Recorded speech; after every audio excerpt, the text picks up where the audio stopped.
Well, folks, we're going to kick this thing off here. Today, we're going to have a very special guest on our YouTube channel, Garry Edelman or Adelman, and also JD from the History Underground is going to be here with us as well. I'm pretty excited to have him here. Garry, most people know him from American Battlefield Trust. That's one of the best organizations out there, especially if you're looking for an organization to donate to. That organization is responsible for a lot of the battlefields that we have right now that are preserved. It's a pretty neat thing to see when you see those signs up. So it's definitely excited to have him on here and to get this thing kicked off. Gotta invite him on here. Hello, There I Gary. am. All right. Hey, Cool. JD. How we doing? Good. How are you? Good. Hey guys. So this live streaming thing here is kind of new for me, so bear with me as we get through this thing. So Garry, you're the chief historian for American Battlefield Trust, right? I am. And by the way, thanks everybody for joining. Yes, indeed. I've read that you've either authored or co-authored 30 books and articles. That you're the VP for the Center of Civil War Photography, and a licensed battlefield guide for a long time up in Gettysburg, Pennsylvania. So that's a pretty impressive resume you got going there. Tell me, how did you get started in all of this? For a lot of people, I'm not sure if I know why, but I know exactly how, the exact moment. It was the last day of my sophomore year of high school. I was a D history student. I kind of always liked the past, but I wasn't a student of history at all. And then I picked up William Frazanito's Antietam, the photographic legacy of America's bloodiest day. And while in that moment, not a whole lot changed, but looking back on it, it was clear that that was the very moment that changed my whole life, precipitated my move east, and precipitated everything that brings me to y'all today. That's amazing. Yeah, I know some of the work that you've done has definitely been inspiring to me and to others that are out there watching as well. Thank you. JD, you have a question for him? Oh, yeah. So, with the American Battlefield Trust, a lot of people may not know exactly like what you focus in on. You primarily, if you look at the channel, it's a lot of Civil War content. What's kind of like the primary mission or focus for the trust? Yeah, thanks, JD. I mean, it's evening out, but we have primarily been a land preservation organization. That's why we were founded. We were founded to just do the Civil War, but about 10 years ago, we got into doing the Revolution as well and War of 1812. So we preserve those battlefields as well. And along with that, ever since about 2011 or 12, the Trust has been investing in the second part of our mission: preserve, educate, and inspire. And the second and the third ones are really associated with using battlefield land to inspire people about American history, and of course, educate the public about what happened there and why it matters. So, those things have been rising. Most people still see us now, most of our members still see us as a land preservation organization, but increasingly we run into a lot more people through our educational efforts, such as podcasts, videos, our website, battlefield tours, than we really ever have with the preservation stuff. So we're running as fast as we can to save as much battlefield land from the critical, the most important battles. I mean, once in a while, we'll get something that somebody might consider marginal, but the U.S. government determined which battles are the most important. We work from that list, and we only save land where the soldiers actually fought. We don't do camps, hospitals, prisons, as important as they are, and cool, headquarters. Unless it's a battlefield, we don't get involved preservation-wise. So it makes a lot of sense. With the YouTube channel, like what was kind of the origin of of like integrating the YouTube channel into the education and preservation, and like how has that impacted what the trust does? Yeah, so let's see. So first of all, I get a lot of credit for a lot of what other people do. But Mhm.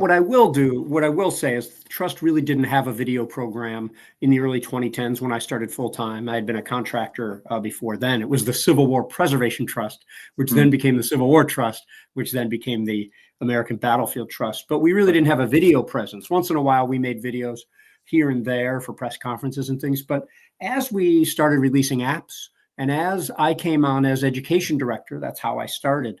I knew that people liked short, basic, compelling information. This is sort of was my brand before I even did it. Sure, I'd give all day tours and everything like that, but really summarizing things in a basic fashion has always been one of my strengths. And so we started making videos. Eventually, my department, as it grew, it was 2 of us when I started in 2010. Now it's 7 full timers plus interns and fellows and about 50 or 60 contractors. It's really grown, and that's thanks to our members who have and donors who support all of this growth. And as it started to grow, we had more people in-house that had talent with making videos. I subsumed it into my department, and then our chief YouTube guru, Andy Poulton, really started focusing on the YouTube channel around 2018, where we were way behind. We should have been great, but we had 10,000 followers at that point. And then it really started taking off until, to answer your last question, I mean, this is our primary way that we interact with the public. It's scary. Our president's cool with it, but I've become the face of the organization more than anybody else Oh yeah. because of YouTube and our website. I'm not even on 2/3 of our videos, but I'm on a lot of them. And our most popular ones don't have people on them. I mean, it's usually just animated maps and other productions from Wide Awake Films. But it's been a game changer. And as you know, JD, and as you will know, Charlie, I mean, being on videos changes your life. There's no doubt about that. Yeah, that's for sure. Well, I think one of the reasons why your videos are so popular, and it has to do with not only the fact that it's a lot of information compacted into a small thing that's easily to digest, but it has a lot to do with your attitude. You said something in an email to me that really stood out. You said positivity is your being. Can you explain that to the viewers out there? Yes, and I think it's a great message. Now, not everybody's built the same way, but for whatever reason, like I was from the earliest times, I've liked the positive rather than the negative. Like from my childhood, it always seemed unproductive to me to focus on it. And then when I started running restaurants, that's my past life in my teens and early 20s, you come to be intolerant of people complaining and bitching about things without an answer. Of course, Right. like complaining is, it's great to solve problems, but just Right. senseless bitching and moaning. So those two things really conflated to just make me this hyper positive person. And I'm like this in real life. This is not a video presence. Like everything is pretty good for me, and I tend to be content in a small room with very little, Yeah. Yeah, for because sure. everything's pretty cool. So that's kind of my brand that comes through on both my Facebook Garry Adelman Civil War page and in the trust stuff that I do. I'm enthusiastic about being alive and therefore about my obsessions, and of which history is my chief one. And somehow that, and coming from a family of storytellers, has resonated. It's not like somebody said, here's the path, you're going to be this way. I mean, it was slowly, checking and reading people, something most guides don't know how to do very well. Like what kind of an impact in real time am I having as a speaker or as a presenter or as a disseminator of information? Now on YouTube, they tell you exactly how they feel, which is both the best and worst thing about YouTube. Of course. But somehow paying attention to it, put me on this strange path to have me end up, where I am, where I JD, you probably experienced this and increasingly too, you, Charlie. I mean, where you do something that you're obsessed with or interested in, and then people thank you for it, which is very gratifying and a little strange. Yeah. Yeah, for sure. Absolutely. Now, to talk about your authoring, I want to pitch something that I picked up that helped me out a lot recently. Manassas Battlefield, Then and Now. This book, I cannot thank you enough for this. I mean, Awesome. one of the things that I look for the most when I go out to a field to be able to maybe tell a story or to just picture it myself in my head. It's hard to visualize when you go to towns and cities and you have a Pizza Hut and a Domino's and all this other stuff that's taking the place of these towns and these battlefields. But this book, going through those photographs and being able to see the side by side layer of what it looked like before and what it is now, you can almost visualize the scenes and bring in that battle. How do you go about the process when you're looking at photographs, historic photographs, and how are you able to make this happen? Yeah. So first of all, thank you. Uh, I'm so glad it's helpful. I'm really proud of that little book. And most of my books are little books. Uh, you know, this is my entry point. For some reason, the moment my whole life changed was the first time I ever saw, and it was that last day of my high school sophomore year, Yeah. when I saw a then and now photo. This was something that was somehow within me before then. When a building was going to come down in my area, I would take my little 110 camera, take a picture of it with the full intent of taking the picture when the new building was going up. For whatever reason, I wanted to go back to the places where pictures of me and my family were taken years later to see. I want to see how it's different. So for whatever reason, I was a then and now guy almost from birth. I don't know. Time passing over a place has always been one of the most fascinating things to me. So Right. so that was within me, and it was natural that when I moved to Gettysburg, that I happened to meet Tim Smith. And most people are terrible at then and now. It's just not their thing. Some people are spatially oriented, some people are creative, some are good at math, and some are good at engineering and things like that. There are some of these things are innate. Most people are just terrible at then and now for whatever reason. The mystery to solve from a photo, and focusing on a few things. One, what's the most obvious place this was taken? Two, what things stand out in the photos that you can confirm it? And three, if you have a theory, to try to talk yourself out of it rather than into it, which is another Wow. pitfall most people fall into. So I'll say that, that has been just one, that and exploring photographs have been some of my main niches over the time. And I want to say that I think you have an old bio. I think I've written 70 books and articles now, of which about 21, Oh, no, 22 as of 2 days ago hey. Oh, are wow. actually books. This is Battlefields in Focus. Sorry about the ring there, but it's better with the light. So this is a trust production that you can only get right now by donating $50 or more to our current appeal. And there is some then and now stuff in here. It's mostly old photos and new photos, but not necessarily paired together. The cover is a then and now. That's the real farm there. So I think what I do in these books is once you have a then and now pair, what can you learn from that? How has time changed? What's still there?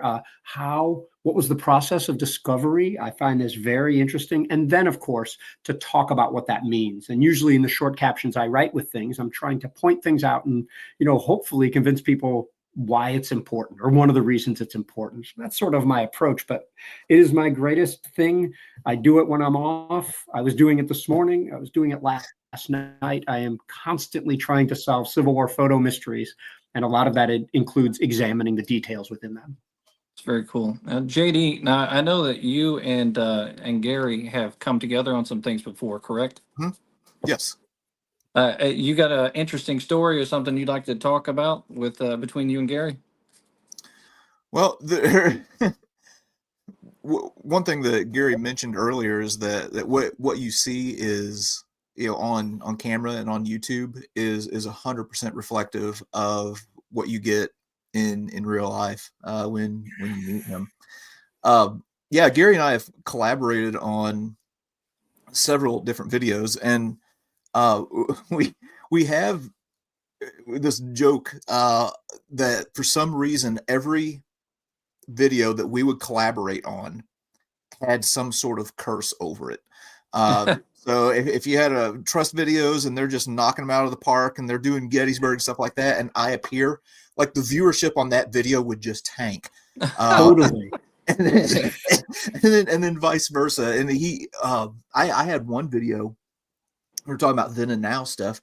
We were at Antietam, and Gary just delivers this amazing presentation, showing where all of these different photos were taken and showing what it looks like now and things like that. That was the best performing video in the first week. It was the best performing video I'd ever had on the channel. I mean, just skyrocketed. And then YouTube hit it with an age restriction, and it like the growth curve goes up, up, up. And I'm not kidding. Yeah. As soon as it hit that age restriction, it plateaued and hasn't grown since. Yep. I mean, it has literally stayed at almost the same thing. So yeah, we had this running joke for a while that our stuff we were like each other's curse. But recently, I can't remember what the last video you appeared on my channel, but it did really well. Yeah. The curse appears to be at least breakable, if not broken. That's good. That's good. Well, I have some questions here from some of the viewers for the past month or two. They've been pretty excited about the idea of you being on here. One person you probably know from Vlogging Through History, he wrote to me and he said, "What is your favorite obscure photograph from the Civil War?"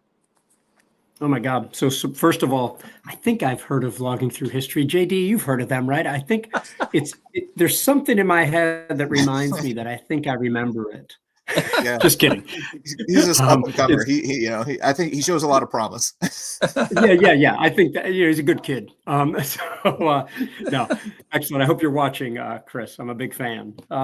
So superlatives are tough for me, because it literally changes day to day or week to week which my favorite photos are, and why they're my favorite. Did I pick out some new detail? Did it help me lead to a discovery or something like that? And the next book I'm working on, hopefully, I really shouldn't talk about it, but it involves delving into these photos.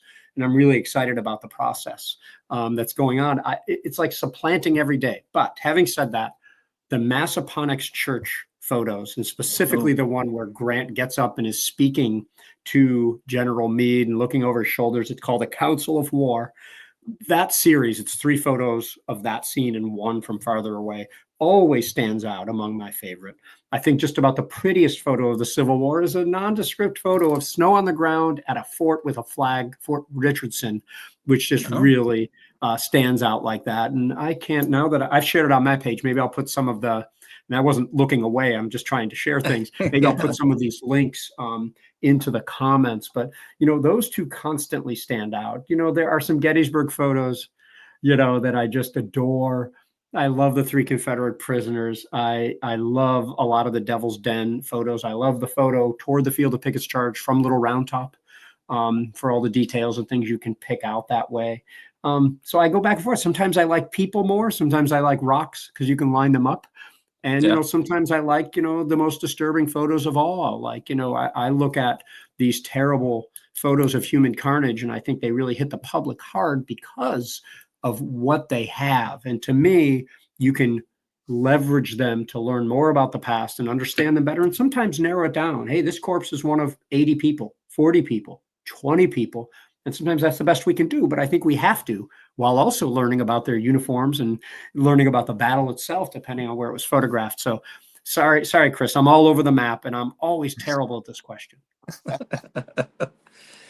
Yeah, well, and I had another question that was given to me by Stu from Twitter. And I'm paraphrasing the question, of course, but he said, which battlefield do you think the Trust has had the most impact on when it comes to saving a battlefield? Ooh, maybe I'm going to suspect that might be Stu Zellman, and I'm going to go ahead and put on a Trust hat so I can match Charlie there. I'm not going to be able to mention one, but a few come to mind right away. Brandy Station has gone from 0 to a couple of thousand acres. That's, and I'm including some of the other area called Pepper Battlefield, Cedar Mountain, and maybe Rappahannock Station and some of those. But, when you go from 0 to a couple thousand, which is now in the process of becoming a state park, huge. Okay. Glendale and Malvern Hills, something like 1,500 acres that we've added to the 42 that had been preserved for, 100 years earlier. Is an incredible success story. Perryville, Kentucky, that went from something like 300 acres to 1,200 acres, where you literally have the whole main battle with a couple of tracks as exceptions, absolutely preserved. Now increasingly Gaines's Mill and Cold Harbor, where we've been doing a lot of work. So in other words, a lot of peninsula campaign, in 7 days. I think there's a reason why the Richmond battlefields aren't popular like Fredericksburg, Antietam, and Gettysburg. And most of it is because there's not a critical mass of land. There's not enough for people to see, and they're spread out. So you have some challenges somehow, but the Fredericksburg ones are spread out too. And people do it because when they go to these parks, you're met with hundreds rather than dozens of acres. So I guess those are the ones that come to mind. to anybody else who's thinking about the work we've done at Franklin, which is our only reclamation project where we have great local people helping us. And these are the ones that stand out, but just thinking a lot, I'm looking at the work we've done at Resaca now and the tiny gains we've made at other Atlanta campaign sites. And of course, the nearly more than 1,000 acres we've saved in the Gettysburg campaign, which is of course near and dear to me. And then particular tracts like the 44 acres right in the middle of Antietam and 7 different tracts around the Dunker Church. So it's really broad, and happily that keeps changing too, because we keep getting, we thought, I think 15 years ago, we would talk about when are we going to run out of land? When will we be just an education organization because all the land will be gone? Not only because of our entry into the revolution, that was just a silly concept because there is simply so much, viable, real deal, blood-soaked battlefield land to preserve. So happily it keeps changing. Absolutely. JD, you had a particularly interesting question yourself, but you happen to remember that question you posted on there? No, I don't. Okay. JD wrote, outside of Gettysburg, what battlefield do you find yourself most drawn to and why? Yeah. Now this one is one I get, and I don't have to equivocate. Obviously, Gettysburg is my place, and Antietam is number 2. Now you could say he lives close to those. This is why. I live close to Gettysburg, Antietam, and Manassas on the rail line to Washington, where the trust is. Like I'm very strategically placed. This wasn't an accident. And Antietam, as my initial entry, to me, the perfect battlefield is not only a place that speaks to you, that not only has a whole lot of land, but for me, you need the stories and you need an interesting battle. Some are simply more interesting to me, at least, than others. And then if you have the photos and you have some icons, in Antietam's case, the Hagerstown Pike, the cornfield, the Burnside Bridge, the sunken road. It's got all these incredibly iconic Civil War places intersecting with incredible stories, incredible photos, and an actual meaningful outcome. Show me like the breakthrough at Petersburg that results directly in the fall of the Confederate capital, or Antietam that results directly into forecasting the Emancipation Proclamation. So I always go Gettysburg, Antietam, and Manassas, but at that Manassas level is Perryville, is the Franklin area battlefields, is, certainly Cold Harbor, which I just love, and for anybody watching, I don't think that most people that watch channels like this think, that it's strange that I would say I love that battlefield. I just encourage anybody to engage with their historic site, in this case, battlefields, in the way that's most appropriate to them. For some people, seeing the blood and gore or seeing the seemingly senselessness of a lot of battles is just too much for them, and that's okay. There are others like me. The first time I went to Devil's Den and saw the dead sharpshooter position, there was no question what I was going to do. I was going to set up my camera and lay down in the sight. That's not for everybody. And I've done it scores or hundreds of times because people ask me to now. And I don't have a problem with that exactly, but some people would, and that's okay. So veterans were irreverent about battles and battlefields, or became that way. They were dead serious sometimes, and sometimes they were irreverent and had fun and used the battlefield as a bathroom and things like that. So, right. I've always vacillated, much like Dale Cooper from Twin Peaks, between the serious and the lighthearted. And I do that in life, and I do it with battlefields. I think it's appropriate.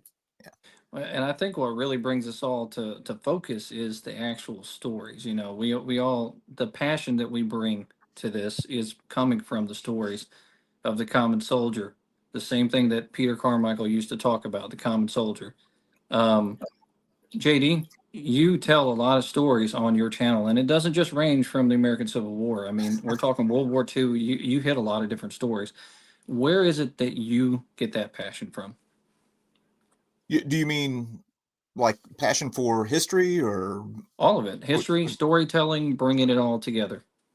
Yeah, kind of similar to Garry. I kind of come from a family of storytellers. Like my earliest memories are just being at my grandpa's house with my brother and asking him questions about his time in the Korean War and growing up during the Depression, and kind of like with Garry talking about like the then and now things. My grandpa would drive around. We had cattle, so we had farms, that were rented for pasture in different places. and we would drive around these old back roads. My grandpa would say, "Hey, right out there," he said, "that there used to be an old tavern here." And he would take me out, to state forests, and we would go hiking in the woods, turkey hunting, and go to an old cemetery. And he would, map out all of these things. Like, okay, so this is where the road was, and there used to be this, and that was nothing but trees now. So I think that played a huge role in kind of sparking my passion for history. This is going to sound weird, but as far as World War II, Raiders of the Lost Ark was another movie that really that if I think back, kind of was a big spark for me in getting into the Second World War. And then the more you learn about history, the more you learn about human nature. So it always fascinates me to look at stories and people of the past, and using that to help understand the present. Can I jump in on that? Because yes, I mean, to me, as I think I was a 12-year-old when I saw Raiders of the Lost Ark. Here's this watch. It's worthless. I bought it from a street vendor for $10, but buried in the sand for 10,000 years, and it's priceless. Yes. That, and like if you've seen the movie Frequency with Jim Caviezel and Dennis Quaid, where he needs to get a piece of evidence forward, he simply hides it like in a hidden cabinet in the house. And to it, 40 years, 30 years passes, but the people, to the people then and now, it was instantaneous. Yeah. And this idea of us, people, all three of us probably are trying to time travel to the degree possible. I feel that being on site with a 3D photo and seeing it 3D, there's something going on there that's more than cool. It's four-dimensional. It's an element of time travel, maybe as close as we'll ever get. And movies, are a great spark for things like that, because I think that creating the spark, however we all got our sparks, whether it be a movie or not, is so much harder than undoing any historical problems that come from documentaries or movies or books or anything like that. Just create the spark, and then magical things can happen. Absolutely. That's 100% it, for sure. And being out there in those fields, and I've seen videos of yourself, for example, putting your bare feet in the waters in Manassas, laying down in those positions like you were talking about. One of the most common questions that I've had over the course of this, before I planned all of this out, was, where does he get the energy from? Yeah. That was the most common question. Everybody wanted to know, how in the world does Garry Adelman wake up with that pizzazz and energy that he has, that they see on those videos every day? Yeah. So a couple of things. One, first of all, when I was like in college, I wasn't taking great care of myself, so I sniffled a lot. I was always sick, and I'm certain people always thought I was on cocaine or something like that. And I did drink caffeine until I was 19. And I haven't really since, with one exception, when I did it for a year and regretted it again. So I drink decaf. It's just, for some reason, that kid in middle school, or even worse, like elementary school, who just can't sit still. And all my report cards reflect this. That was me. So I've always, almost always liked being alive. I like being awake. And for whatever reason, I'm endowed with this crazy metabolism and energy. And, I say it jokingly a lot, but I sort of mean it. I don't know how all the rest of y'all get along. But I mean, to me, I think I'm much more energetic on video and things like that, because I happen to be talking about my obsession. And while I have, a handful of obsessions, I already mentioned one of them, Twin Peaks, Pink Floyd, Star Wars, a few other things like that. The Civil Wars, the Civil War and photography are my biggest ones. So I'm often this energetic dude, and then I'm talking about my favorite thing, and people tell me they want to hear more of it. It's even happening now. It just jazzes me up even more, like beyond my normal energy. Man, I do sit on the couch and chill and watch TV and things like that. I mean, it does happen, but my wife complains because that leg's always moving and kicking the couch and everything. So there's a back end to the good side that everybody sees. But I'm just so thankful, really grateful, that I just can't believe that I find myself where I am. to the point where, it happens every day now. Somebody said, I just booked my tickets to Vicksburg as a result of watching this video. And it was a Yeah, that's 70-second awesome. video I shot while we were there. Super gratifying, and that's how I feel. Like it's, and I'm sure JD, you feel the tug of this when enough people say enough great things about you. It would be easy to not be grounded about it.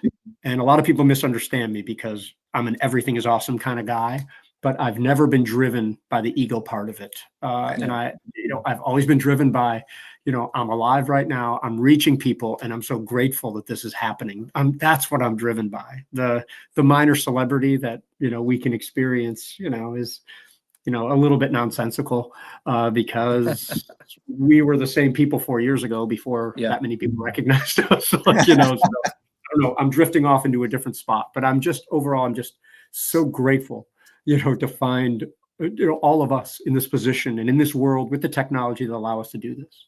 Absolutely. Well, I for one can definitely appreciate that for sure, and I'm sure the rest of the viewers out there appreciate that approach towards things too. And it looks like we're coming up on time here, and I really appreciate you, Garry, showing up here and being a part of this, and JD, you as well. And since we're wrapping up here at the end, I just want to give the both of you an opportunity to, maybe pitch your next video or whatever you have going on. JD, why don't you go first? Yeah, so right now on my channel, I'm in the middle of a big series on the Guadalcanal campaign. Had a chance to go to Guadalcanal this past fall and spend some time walking the battlefield there. One of the things that I thought about, and I've mentioned in a few of the videos or social media posts, if you go to Guadalcanal, there's a lot of that battlefield that has been lost. Some of it just in the past few years. There's one video I did, a place called Alligator Creek, and just in the past 5 years, there was a Chinese company that came in, bought up a place that was critical to the battlefield called the Coconut Grove, bulldozed it and put up a concrete plant, just ruined the battlefield. So while I was there, it made me even more grateful than what I already am that we have an American Battlefield Trust that is going out and doing the work to preserve battlefields and stuff. Yeah, there we go. I like that hoodie.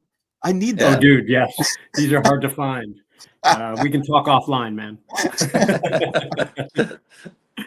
Well, I would say the same. The first thing I would do is encourage any of your viewers or anybody watching to, check out the Trust a little bit more. A lot of people check out our YouTube, but they don't subscribe to our emails. No commitment to that. But when you subscribe to our emails, yes, we're going to hit you every 3 or 4 weeks with a new land opportunity, and we're going to make it really compelling. And sometimes you don't want to open them because you're going to feel like you want to donate again. We're good at that, and our land team is very good about assembling deals that are hard to resist. But if you sign up for our emails, you get to find out about what free and paid tours we're offering, and we're about to release in the coming weeks. We'll tell you about the slate of what we have at Gettysburg, Fredericksburg, Antietam, Manassas, and then maybe in North Carolina. These are adult tours, kid tours called Generations events, and other things like that. The Trust also has regular events. We, at least this year, have an annual conference. I think registration's already open in Boston in early May. We have, for our higher level people, like the hat that we are wearing, the color bearers, we have a thank you weekend. It's in Mobile in a couple of weeks, and then we'll be in Richmond for the higher level color bearers in the fall. We have a teacher institute for you teachers out there. We will be in Gettysburg this year, tours, workshops, and things like that. And, and that's really it. The last thing I want to pitch is not a Trust thing, but the Trust is a co-sponsor of it, and as the Image of War seminar. This is where my biggest geek out of the year. I've been running it, with the exception of COVID, this will be the 25th year for the Image of War seminar. It's in Fredericksburg area this coming October 3 to 5 off the top of my head. Registration hasn't opened yet, but you could save the date. And this is where we follow in the footsteps of the photographers. Usually have a wet plate photographer there. We see him in 2D, 3D, 4D, big boards, little boards, indoor presentations. So this one I've poured my heart and soul into since 2001. And I promise you a good experience if you're interested in coming to that, if photos are your thing. Absolutely. Well, I really appreciate it. And gentlemen, I appreciate the both of you showing up and being on here and talking to these folks and telling them all the good things that are coming up. for them to check out. For everybody that's out there, thanks a lot for showing up and watching the show. And I love the hat, Garry. Thanks a lot for showing up and being a part of this ride with us. You know, without people watching the videos and having the same type of passion that we have, we wouldn't be doing what we're doing with our channels, and we certainly wouldn't have anybody to share it with. So we really appreciate every one of you. So Thanks so much for having me. Great to see you guys. Thanks, everybody. thanks a lot. See you around. Appreciate it. Bye. Yeah, bye.